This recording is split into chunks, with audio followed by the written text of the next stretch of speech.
Vamos nuevamente con caso Francisca Cadenas. Tenemos hoy, o han arrancado ya, nuevas declaraciones por el asesinato de Francis en Hornachos. Han sido vecinos, otros testigos que van a comparecer ante el juez mientras está la fase de instrucción del caso actualmente. Un caso que llevamos comentando todos estos días, pero hoy arrancó los considerados testigos clave, ¿no? El juez instructor lo dijo así. La primera en declarar habría sido María del Carmen Chaparro, que era una de las vecinas a las que el hijo menor de Francisca acudió aquella noche para preguntar por su madre. Luego también fue citada Mercedes Márquez, que igualmente había pasado lo mismo con ellas dos. Y el resto de las declaraciones previstas parece que se iban a realizar por videoconferencia. Teníamos así los testimonios de Antonio y Adelaida, que son dos testimonios clave de los cuales hablamos todo este tiempo, que eran amigos de Francis y que eran padres de la niña a la que Francisca cuidaba la tarde de la desaparición. Y de hecho a ellos los acompañó hasta el coche para regresar a casa. También va a declarar Carlos Guzmán, esta persona que era temporero, que habría sido la última persona en verla con vida en 2017, y estas parece que van a ser de manera telemática, ¿no? Los hijos también parece que van a declarar, los tres hijos y el marido, y luego Verónica Guerrero, que estaba también en este juzgado. Va a ser la acusación particular y obviamente las diligencias van a continuar hasta dentro de varios días, con algunas declaraciones de otros vecinos, del guardia civil que realizó uno de los primeros registros, que este parece también bastante claro, pero la investigación está en una fase inicial. Lo que dicen ahora es que parece que se va a realizar una segunda autopsia al cuerpo de Francisca Cadenas, segunda autopsia que vamos a tener, lo han comentado en la televisión y veremos. Luego, bueno, hay algunas indicaciones por parte de algunos medios, algunos expertos que están hablando de este caso y que creen que sería imposible que Julián haya podido cometer el crimen solo, sin la participación activa de su hermano Lolo. ¿Qué creéis vosotros? ¿Realmente pensáis que los dos tuvieron que estar, los dos tuvieron que cometer este hecho?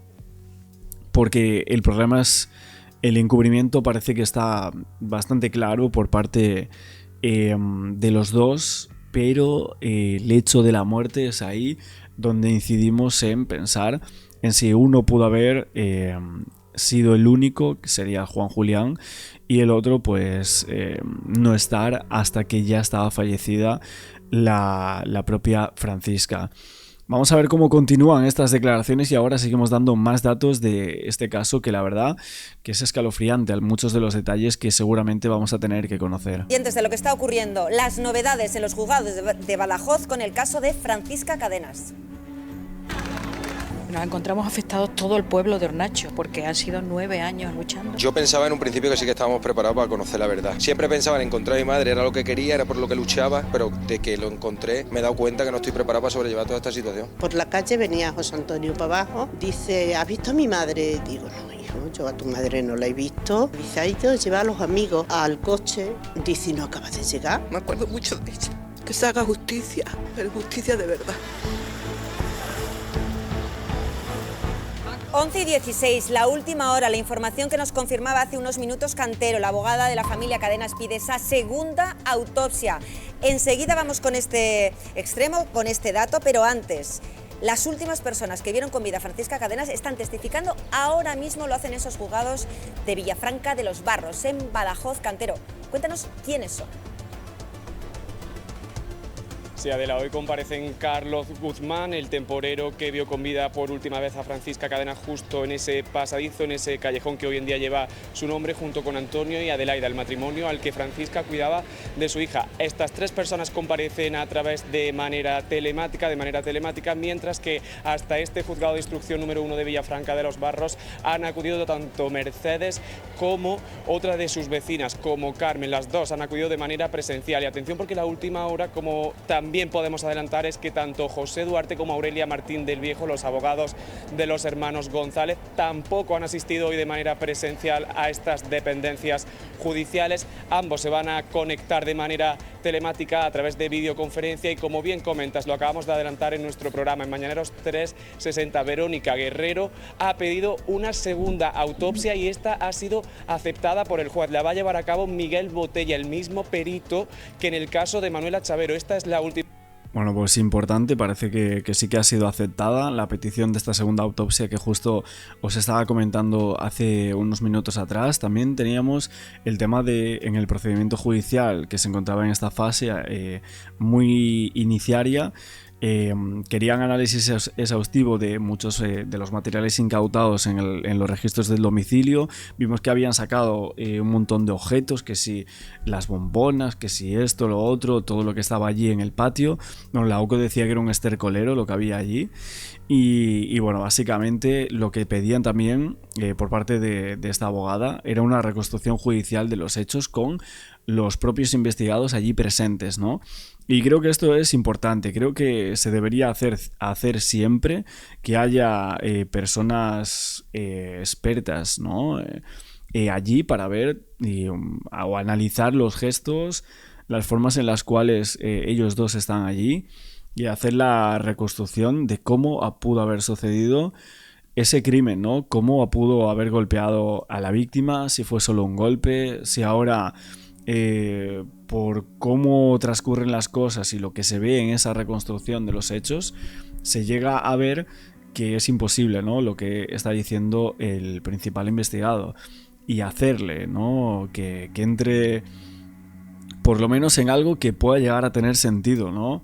Hacerle hincapié en dinos esto, dinos lo otro, ¿no? ¿Cómo sucedió esto? Última hora, Verónica Guerrero, lo podemos adelantar en exclusiva a nuestro programa, ha pedido una segunda autopsia de los restos óseos de Francisca Cadenas y ha sido aceptada. Información que nos acaban de confirmar, aceptada esa petición por parte de la defensa de Francisca Cadenas de esa segunda autopsia, y eso es clave, es muy importante, enseguida lo analizamos, pero es que justo habíamos hablado hacía nada con precisamente Verónica Guerrero, con la familia de Francisca, y nos cuenta también la importancia que tienen las declaraciones que se están produciendo ahora mismo en esos juzgados, importancia para conseguir, dice, una condena. Hoy declaran precisamente Antonio y Adelaida, Carlos Guzmán, las tres últimas personas que vieron con vida a Francisca Cadenas, y además también Carmen y Mercedes, dos de sus vecinas. ¿Por qué estas personas?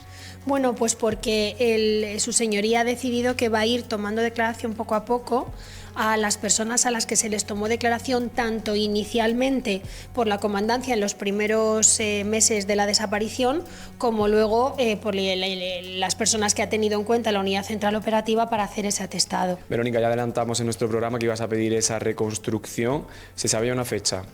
No, todavía no. Voy a ver si después de estas declaraciones hay alguna más o alguna prueba más que merezca la pena esperar. Lo suyo es pedirlo, cuanto más datos nos pueda dar a todos, mejor, ¿no? Tanto para nosotros como para incluso la defensa. O sea, cuanto antes la pueda pedir, pedirla, porque creo que además es una prueba muy ilustrativa y que puede servir mucho para la investigación. Investigación que avanza. Bueno, también hay otra cosa bastante importante, y es que José Antonio, el hijo de Francisca Cadenas, estuvo, aparte de la rueda de prensa que hicieron, estuvo en Telecinco, y su abogada me parece que también estaba en plató, si no me equivoco, en el programa de Ana Rosa, y dio un dato bastante relevante. Este me llamó mucho la atención, creo que se nos pasó por alto en los últimos días, y es que dijo que desde que la madre de los hermanos había fallecido, que supuestamente Francis, que nunca volvió a entrar a esa casa, que no tenía tanta relación, ¿no? Que preguntaba por los enfermos, por el tío y por el padre, desde la calle, y que nunca entraba así. Entonces el tema de la puerta entreabierta, de que fuese ella la que quisiese acceder, esto es algo creo que bastante relevante. Y que bueno, aquí empezaron a hablar un poco de esto, y bueno, era un detalle que creo que se nos había pasado por alto en los últimos días, y que bueno, vamos a reaccionar ahora, ¿no? a este programa. Sus tres hijos, y su testimonio apuntan a detalles que son muy importantes de la noche de la desaparición. Vamos a escuchar por primera vez a los hijos de Francisca ante el juez, y enseguida hablamos con uno de ellos. Escucho una persona con la respiración súper elevada, andando de un lado para otro con muchísima intensidad y con muchísimo nerviosismo, y se escuchaba un ruido de martillo y cincel alucinante, unos ruidos fortísimos. Es la declaración de José Antonio, el hijo pequeño de Francisca Cadenas. Esto es lo que ha declarado ante el juez, lo que recuerda de la noche del 9 de mayo de 2017, la noche en la que perdió a su madre. No sé por qué me dio la corazonada de que a mi madre le había pasado algo. Esa corazonada que yo tuve inicialmente me llevó a pararme a escuchar en esa casa. Habla de la casa de sus vecinos, Lolo y Julián, donde la Guardia Civil encontró hace un mes los restos mortales de Francis enterrados. La noche de su desaparición tuvo un presentimiento, una corazonada que le llevó a tocar esa puerta. Intenta un poco, como con su cuerpo, obstaculizar que yo viera un poco el interior de la vivienda, y algo que me llamó mucho la atención, que él estaba sudoroso. Respiración agitada, pasos de un lado a otro, nerviosismo y la gran mentira. Yo le pregunto que si había visto a mi madre, y cuando no había terminado muy bien de formular la pregunta, casi cerrando la puerta, es cuando él me está respondiendo el no. 9 años de búsqueda, sin descanso, sin perder la esperanza. La puerta de mi casa se quedó totalmente abierta. 9 años conviviendo con los presuntos asesinos de su madre. Mi madre, Francisca, ha sido víctima de un crimen horrendo que le ha cegado la vida. 9 años de desesperación. Todas esas cosas ahora cobran un sentido y un porqué. 9 años de impunidad. Tenemos que confiar en la justicia y que haga su trabajo. Justicia para Francis. A ver si es cierto todo lo que cuentan los familiares de Francisca Cadenas. Hay que hablar de chapuza de investigación total. Total, porque hablan de estuve aquí, tuve esta premonición, lo vi sudoroso, tal. Luego el tema de las obras, ¿no? Esto fue puesto en la investigación. Aquí se hizo unas obras y creemos que es de esta casa. Luego se supondría que habría sido de allí. ¿Por qué no fueron a preguntar allí? Oye, ¿qué estáis haciendo? Pero es que esto no lo tiene que hacer la familia, esto lo tiene que hacer la Guardia Civil, y no lo hicieron. Para Francis se hará justicia. Para los hijos, estos 9 años no se los va a devolver nadie. Manu Marlasca. Buenos días, Verónica Guerrero, abogada precisamente de la familia Francisca Cadenas. Buenos días, doctor Gaona, muy buenos días. ¿Qué tal? Buenos días. Dani sigue con nosotros.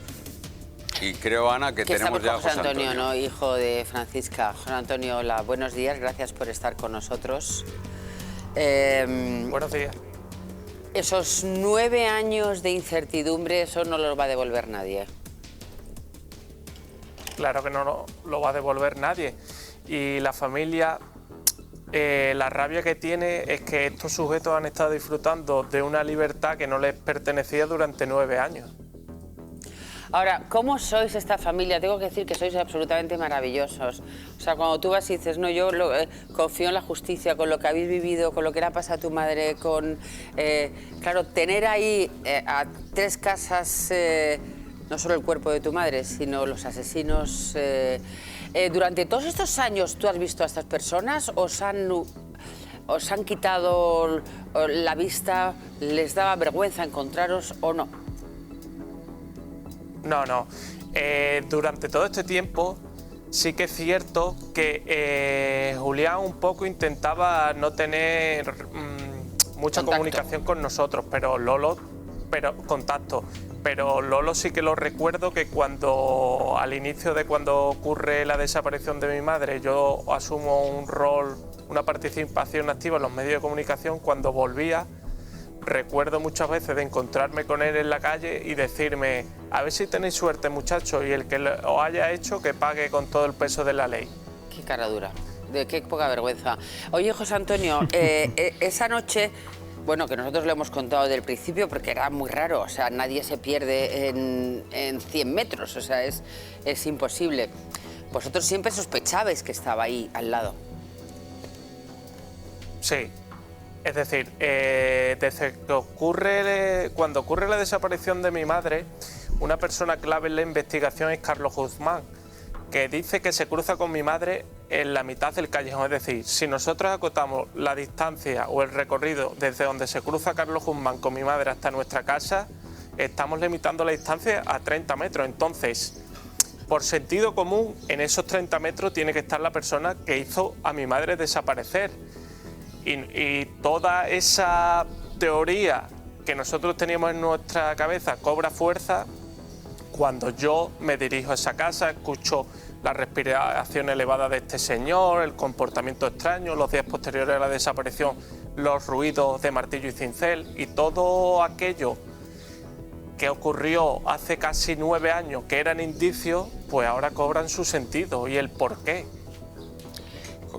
Sí, José Antonio, la investigación que se desarrollaba, muy bien lo has explicado, en 30 metros, el espacio que mediaba desde donde la ve Carlos, ese jornalero del que tanto hemos hablado, hasta el domicilio de Lolo y de Julián. Esa investigación, sin embargo, durante mucho tiempo, la Unidad Orgánica de Policía Judicial de la Guardia Civil de Badajoz la llevó por otros derroteros. ¿Por qué ese empeño? A ver, también es cierto que mucha gente dice, ¿por qué no contaron esto antes la familia? La familia lo que hablaba era con los investigadores, siempre fue bastante discreta, prudente en torno a detalles que pudieran llegar a ser claves dentro del caso. Es cierto que estuvieron hablando todo el tiempo con los medios de comunicación, hay un montón de reportajes de Extremadura, de entrevistas, ya sea en YouTube, en medios de comunicación, sobre todo en un inicio. Siempre han estado muy activos en torno a la búsqueda de su familiar, ¿no? Pero en el último año y medio estaban a cuentagotas, ¿no? Estando ya la UCO allí, pues sabían que estaba supuestamente a punto de resolverse todo esto y ahí hablaron de todo esto, ¿no? De la forma en la que este señor, pues, bueno, no sé si se le puede llamar así, literalmente entra allí a esa casa y ve eso. En que Francisca se había ido de manera voluntaria. ¿Por qué esa desconfianza en que a Francisca la había agarrado a alguien y la había hecho desaparecer a alguien? ¿Os han dado alguna explicación? Pues la verdad que no lo entiendo muy bien, porque nosotros, es decir, la familia desde el primer momento siempre hemos trasladado que detrás de la desaparición de mi madre estaban esas personas, o podían estar, utilizando un poco la lógica y el sentido común. Es algo que no entiendo por qué se ha dilatado tanto en el tiempo. Oye, tu abogada supongo que tampoco, ¿verdad, Verónica? No, y de hecho hay un dato que ayer contaba José Antonio muy bien en la declaración, que él no ha contado públicamente, pero que para que entendáis todavía más esto que os está contando, y es que José Antonio no solamente llama una vez a casa de Julián, José Antonio coge un paraguas y se va corriendo a casa de Julián diciendo mi madre está ahí, rompe el paraguas. O sea, empieza a romper el paraguas de la impotencia, ya de madrugada, de saber que estaba ahí dentro y de que no dejaban entrar, ¿no? Y eso lo contó ayer. Entonces, yo lo entiendo porque efectivamente lo dijo desde el minuto 1 y es una línea de investigación que ellos siempre reclamaban. Pero, Verónica, lo que está contando José Antonio es básicamente cómo arranca además el informe de la UCO, cuando la UCO coge el tema, como diciendo, oiga, es que aunque solo sea por pura estadística, ha desaparecido en estos 30 metros, el culpable tiene que estar en estos 30 metros. Pero ha habido 7 años anteriores donde había otro equipo de la Policía Judicial que se les presupone profesionales de esto, que no llegaron a esa conclusión a la que sus propios compañeros llegan desde el minuto 1. Y la gran pregunta es, ¿y esto quién lo paga? Quiero decir, es porque tú puedes tener, se les presupone evidentemente buena intención, pero en cualquier trabajo que estás trabajando con el material humano con el que trabajas aquí, esto tiene que tener alguna Pero vamos a ver, que lo que acaba de contar José Antonio y que lo que contó ayer en sede judicial es suficiente. Es decir, va 2 veces, se escucha los días posteriores martillazos. Es suficiente por lo menos para crear una sospecha. José Antonio. Sí, muy grande, la verdad. A ver, aparte es que también es el padre. O sea, el padre de ellos también contaba que fue a ayudar a una vecina, a una casa, entre la de Julián y el Lolo, que estaba metiendo unas maletas en aquella casa o algo así. Tomaron un café allí y que esta vecina le estaba preguntando que por qué había tantos ruidos de obras que se estaban escuchando como muy cerca. Es que aparte es que eran esta gente pues tenía hasta desfachatez a la forma de cometer este crimen, ¿no? Fueron, no sé cómo decirlo, ¿no? De esta manera, como que no tenían miedo en ningún momento de que los pillaran, ¿no? Hicieron las cosas realmente mal y la verdad que no se entiende el cómo no fueron pillados, porque se escuchaban en las viviendas colindantes martillo, cincel, haciendo ruidos fuertísimos, dicen tanto vecinas como los propios hijos y hasta el propio padre, o sea, el viudo de Francisca. Es tremendo, ¿eh? ¿Entraste tú con esos dos guardias civiles que finalmente accedieron a la casa de Lolo y Julián? No, es decir, yo salí en varias ocasiones a buscar por el pueblo, es decir, por calles anesas andando con mi padre inicialmente y luego fui con mi hermano Diego. Sí que es cierto que una vez que lo que ha comentado Verónica, cuando yo salgo de mi casa y me da el ataque de ansiedad y yo comento que mi madre está ahí, que mi madre está ahí, hay varios vecinos que consiguen retenerme e incluso así yo consigo escapar y reviento el paraguas a escasos metros de la casa de Julián, pero chillando de manera descontrolada, que mi madre está ahí, que mi madre está ahí. Lo más lógico hubiera sido que si tú no tienes nada que ver con esto, decir, entra para adentro y ve todas las dependencias de la casa. Algo que no hicieron. Pero yo en la casa no entré. Ya. Pero es que todo eso, simplemente todo esto que estás... Bueno, simplemente no, que es muy importante. Es para sospechar. ¿Esos dos es para van a pasar intentarlo. por el juzgado? Sí, declara el lunes. Declara. Lo que pasa que os voy a decir una cosa. Ayer en la rueda de prensa nos preguntaron si íbamos a emprender acciones. No lo vamos a hacer. No lo vamos a hacer y además lo tenemos muy claro por una razón muy sencilla. No nos va a arreglar nada ahora, quiero decir. En aquel momento, y de verdad que no es ni mucho, no se puede excusar ni exculparnos, es imposible. A ver, yo lo que estoy viendo también es que se están centrando actualmente en varias cosas por parte de lo que están comentando tanto la abogada como los hijos en los medios de comunicación, que bueno, a los hijos vamos a quitarlo, pero creo que deberían hacer muchísimo más hincapié en los asesinos. Hacer hincapié en eso, en estas personas son las que han hecho que hayamos sufrido más de 9 años, las que han hecho esas barbaridades a mi madre y tienen que pagar con esto con la pena máxima. Y no pueden salir de prisión jamás en la vida. Y que han gozado ya de 9 años en libertad, en las cuales deberían haber estado en la cárcel desde el minuto 1. Y creo que esto es lo que se tiene que decir, pero de los dos.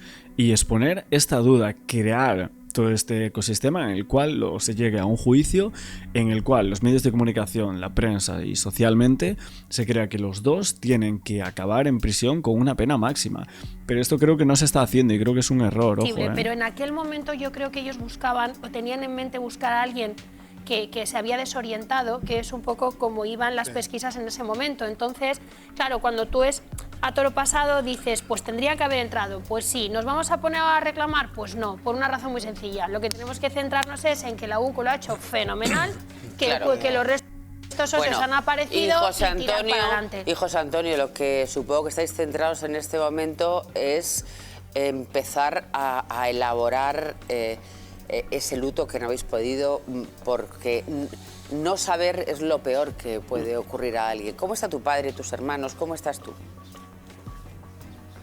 Pues estamos fatales, es decir, a nosotros lo que nos ha matado ha sido casi estos 9 años de incertidumbre, de preguntas sin respuesta, de nosotros tener una teoría bastante sólida de lo que pudo pasar aquella noche, pero no tener esas pruebas de lo que pasó. Entonces, recuerdo perfectamente cuando vinieron los agentes de la UCO y nos dijeron que habían encontrado los restos óseos, para nosotros fue un cierto alivio porque por fin podemos saber lo que pasó o hacernos una ligera idea de lo que pasó aquella noche. Pero yo hago una reflexión para que piense cualquier persona que hay que tener en cuenta los sujetos que hemos tenido durante 9 años, es decir, 2 sujetos que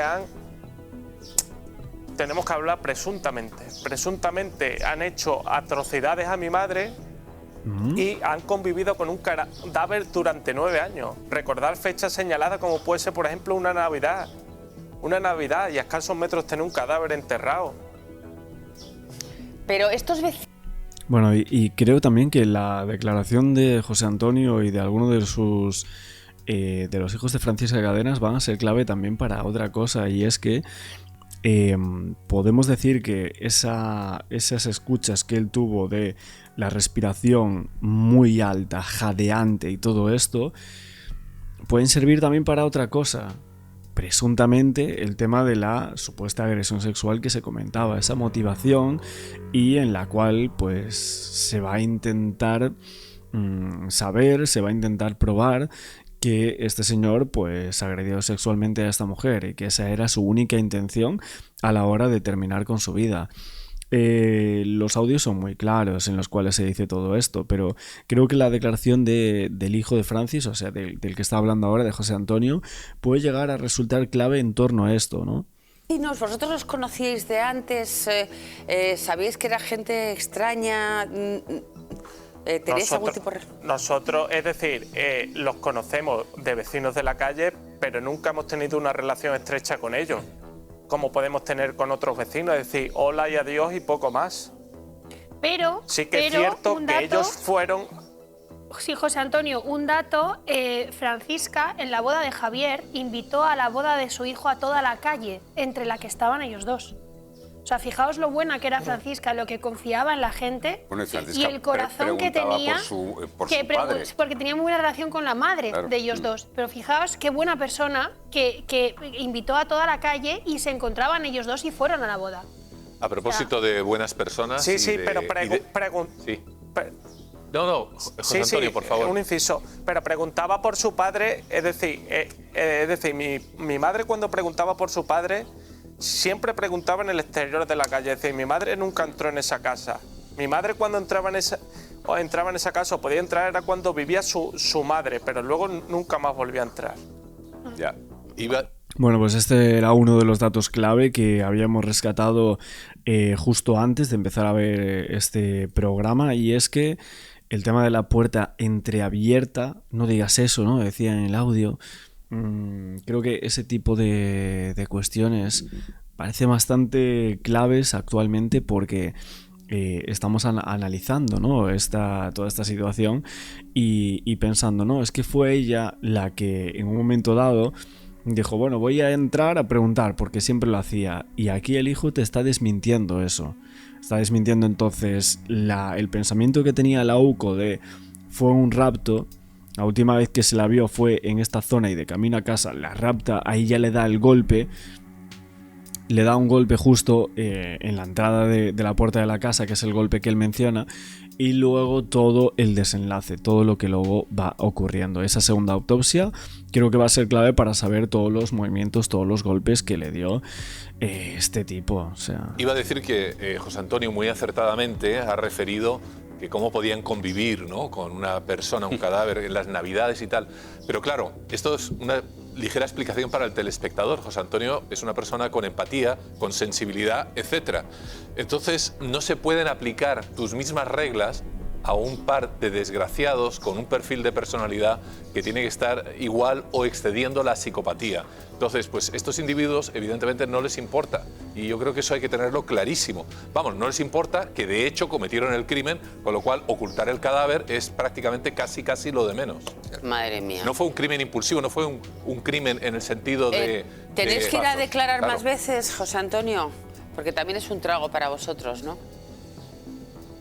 Sí, es una situación que la verdad bastante compleja cada vez que tienes que revivir todo esto. ¿Cuándo crees que podréis empezar a mitigar vuestro dolor?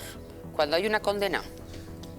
Pues sí, yo creo que este dolor irá cicatrizando cuando nosotros sepamos la condena que le echan a estos dos sujetos, y quiero creer en la justicia y quiero pensar que se va a hacer justicia por mi madre. Con todo eso, la familia podría estar en paz. José Antonio, te mandamos un beso muy fuerte, pero además, bueno, tenéis una magnífica abogada que seguro que lo va a luchar hasta el último aliento. Y llevan 9 años dándonos una lección de entereza y de dignidad y de coraje. Y de respeto por la justicia. Absolutamente. Bueno, veremos qué sucede. La verdad que creo que todo el mundo deseamos lo mejor para esta familia, pero deseamos la máxima condena para estas personas que por los datos que se han dado, creo que socialmente aún tenemos más engrandecido, ¿no?, este crimen, porque al final hay unas responsabilidades en los hechos que son muy grandes, ¿no? Son muchos días ya, bueno, muchos años desde que ha sucedido esto.